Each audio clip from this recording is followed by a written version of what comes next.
Here we have a few windows on which some of the putty has fallen away from the beading. This is quite easy to replace.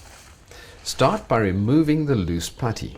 It's not necessary to remove all of the window putty, just take out the loose sections of putty and leave the sections that are still sticking firmly to the wood. We'll just putty around them. Now, the secret of a good putty job is to paint over the open areas of wood with a universal undercoat.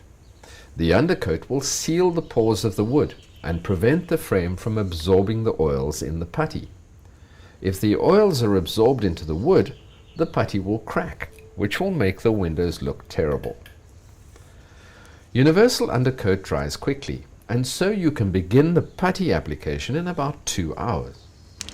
Knead the putty for a couple of minutes to make it soft, either in the packet or in your hand. Some people roll a clump of putty into a sausage and then press it into the joint between the window and the wooden frame and straighten it using a putty knife. Most professionals simply press the putty into position with their thumb and then use the putty knife to compress it and to create the shape. Neither method is wrong. Both get the job done quite well. As you run the putty knife along the putty, make the top edge level with the putty on the inside of the window. In this way, you won't see the outside putty from the inside, and you won't see the interior putty from the outside. Join the corners well, and satisfy yourself that the putty is making a good seal to keep out water when it rains. Most putty brands need 2 weeks to dry and to harden before they can be painted. There are putties overseas that can be painted the next day, but they haven't appeared on our shores yet.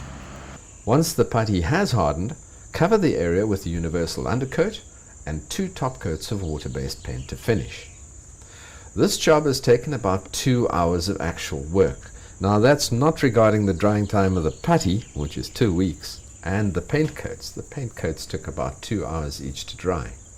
But if correctly done in this way, it should keep your windows looking good for the next 10 to 15 years at least.